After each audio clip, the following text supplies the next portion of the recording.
¿Has pensado cómo el cambio climático afecta no solamente al ambiente y a los ecosistemas, sino también a la economía mundial? Pues se trata de un problema que requiere de la colaboración entre el sector público y el privado para cambiar el modelo productivo hacia otro que garantice e impulse el desarrollo y el crecimiento económico sostenible. Y te preguntarás, ¿de qué manera afecta este suceso? Pues es por eso que hoy te diré las afectaciones económicas que puede traer un cambio climático, basándonos en el libro Cómo evitar un desastre climático, lanzado recientemente por Bill Gates. Para empezar, ¿quién es Bill Gates? Para los que no lo conocen, William Henry Gates III, mejor conocido como Bill Gates, es un empresario, informático y filántropo estadounidense, cofundador de la empresa de software Microsoft, productora de Windows, el sistema operativo para computadoras más utilizados en el mundo. En su libro Cómo evitar un desastre climático, como ya antes mencioné, él nos habla de dos números importantes. El primero, 51.000 millones, el cual hace referencia a las toneladas de gases causantes del efecto invernadero que el mundo aporta cada año a la atmósfera. Aunque la cifra pueda aumentar o disminuir ligeramente de un año a otro, por lo general tiende a crecer. Y el segundo es el cero, el cual se refiere a la cantidad a la que debemos aspirar para frenar el calentamiento y prevenir los peores efectos del cambio climático. Él nos menciona que llegó a interesarse por el cambio climático de manera indirecta, a través del problema de la pobreza energética, ya que para él el mundo necesita generar más electricidad para que los desfavorecidos prosperen, pero sin emitir más gases de efecto invernadero.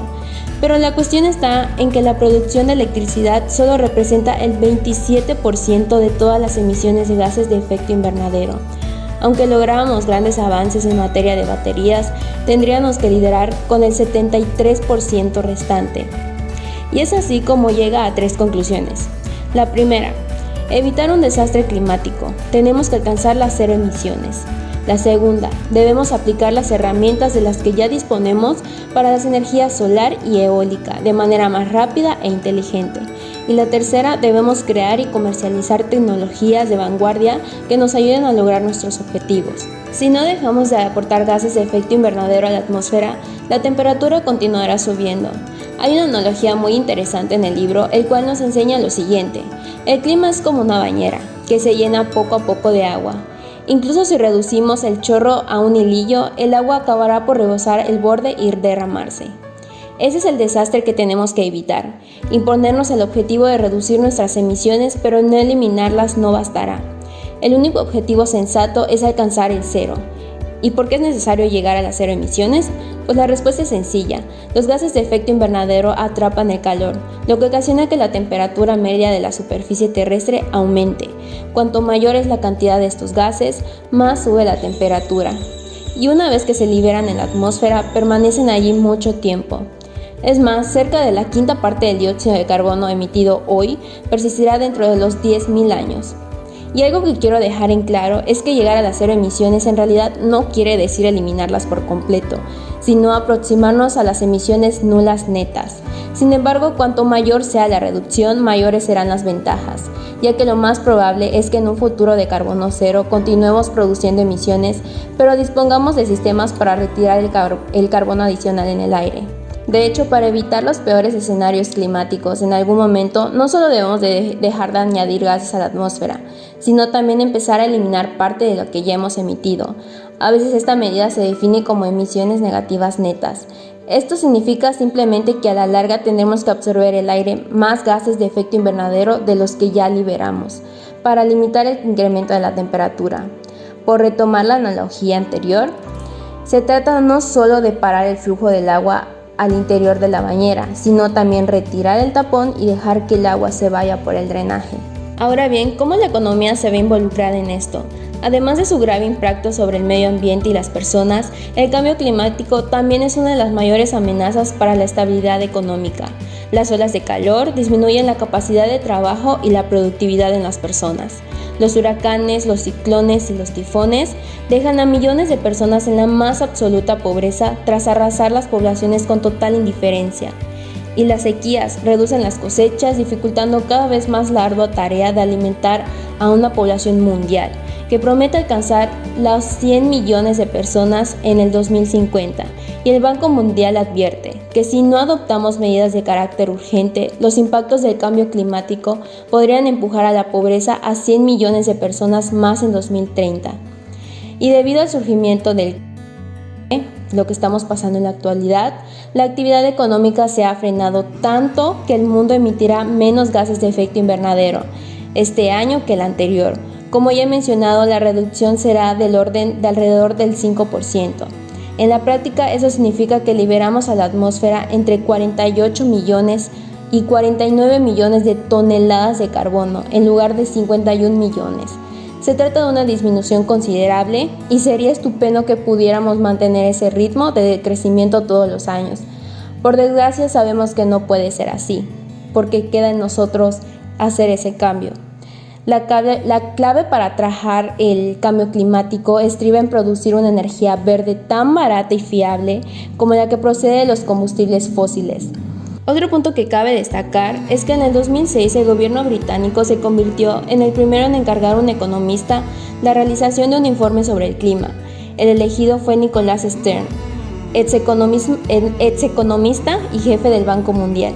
Y el resultado fue un texto de 700 páginas que se ha convertido en un referente en la materia y en el que Stern ya afirmaba que las emisiones de gases de efecto invernadero son el mayor fallo del mercado que el mundo haya visto. A modo de síntesis, la principal conclusión del informe de Stern es la necesidad de realizar una inversión equivalente al 2% del PIB mundial para mitigar los efectos del cambio climático. Y de aquí puede surgir la pregunta de si es posible frenar el cambio climático e impulsar a la economía. Pues déjame decirte, como explica la Comisión Mundial sobre la Economía y el Clima en un informe a finales del 2018, la adopción de medidas climatológicas ambiciosas podría generar unos beneficios económicos de 26 billones de dólares hasta el año 2030, así como 65 millones de nuevos empleos con bajas emisiones de carbono. De acuerdo con este informe, para construir un modelo de crecimiento más resiliente y beneficioso para las personas, debemos acelerar la transformación estructural en 5 sectores económicos claves. El primero son los sistemas de energías limpias. La descarbonización de los sistemas de energía, combinada con las tecnologías de electrificación, descentralizadas y habilitadas digitalmente, puede proporcionar acceso a servicios de energía modernos a los 1.000 millones de personas que actualmente carecen de ella. Otros son los desarrollos urbanos más inteligentes. Ciudades más compactas, conectadas y coordinadas nos ahorrarían 17 billones de dólares hasta el 2050 y estimularían el crecimiento económico, mejorando el acceso al trabajo y a las viviendas. Otro es el uso sostenible de la tierra. El cambio a las formas de agricultura más sostenibles, combinadas con una fuerte protección forestal, podría generar unos beneficios económicos de alrededor de 2 billones de dólares al año. Otro es la gestión inteligente del agua. Las zonas con escasez de agua podrían ver cómo su PIB cae hasta un 6% en el 2050. Esto puede evitarse usando el agua de manera más eficiente a través de mejoras tecnológicas y de la inversión en la infraestructura pública. Y por último, la economía circular industrial. Hoy en día, el 95% del valor del material del embalaje de plástico, hasta 120 millones de dólares anuales, se pierde tras el primer uso. Políticas que fomentan un uso más circular y eficiente de los materiales podrían mejorar la actividad económica mundial y reducir los desechos y la contaminación. Al mismo tiempo, la Comisión Mundial sobre la Economía y el Clima insta a los líderes del sector público y privado a tomar las siguientes medidas de carácter urgente en los próximos 2 o 3 años, en los cuales son fijar un precio del carbono, obligar a las empresas a divulgar los riesgos financieros relacionados con el clima, acelerar la inversión en infraestructura sostenible y aprovechar al máximo el poder del sector privado potenciando la innovación y avanzando en la transparencia de la cadena del valor y adoptar un enfoque centrado en las personas para asegurar un crecimiento equitativo y una transición justa. Los efectos del cambio climático en la economía mundial no se pueden entender sin tener en cuenta la globalización. Unas economías dependen de otras.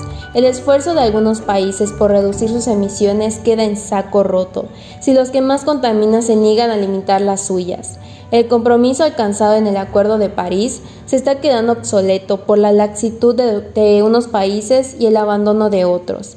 El tiempo se reduce y el costo para no llegar a aumentar la temperatura del planeta en 2 grados es cada vez más alto, no solo por el que se deja de ganar ahora, sino por las enormes pérdidas en el futuro.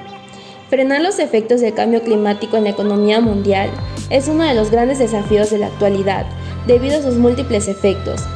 A continuación les diré 8 consecuencias que tiene sobre la población mundial. Uno de estos es el descenso de la productividad de las cosechas. Otra es la subida de precios de los alimentos básicos. Los fenómenos meteorológicos extremos castigan con dureza a los países que ya de por sí son más vulnerables. Otro es que obliga a las poblaciones enteras a desplazarse de su lugar de origen en busca de asentamientos más seguros. Este incrementa las enfermedades y las plagas. La falta de agua se convierte en uno de los principales problemas para las personas. La inseguridad genera conflictos a causa de los escasos bienes de los países.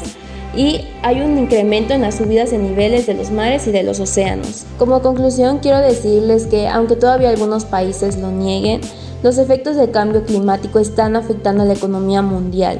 Sus graves consecuencias ya se han dejado ver en las personas y en el medio ambiente, pero el impacto amenaza con desestabilizar seriamente la economía de los países.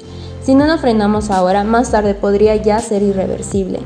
La buena noticia es que está en nuestras manos y estamos todavía a tiempo. Todavía podemos parar los efectos del cambio climático en la economía mundial. Quiero recomendarles el libro, se me pareció muy bueno, léanlo, abarca distintos temas como la mala noticia, cómo llegar al cero puede ser complicado, cómo mantener una conversación razonada sobre el cambio climático. También nos habla de la buena noticia, de que sí podemos lograrlo, no es imposible, aunque va a tomar mucho tiempo. Son diversos puntos que se pueden tocar en ese libro, así que sí, léanlo, no se van a arrepentir, porque es algo que sí nos está afectando y tenemos que tomar mucha conciencia sobre esto y empezar ya a priorizar este tema. Bueno, hasta aquí el video de hoy, espero que te haya gustado y si te interesa conocer más información interesante sobre las afectaciones del cambio climático, no olvides suscribirte y activar la campanita para que te notifique cuando haya subido un nuevo video. Nos vemos hasta la próxima semana, ¡chao!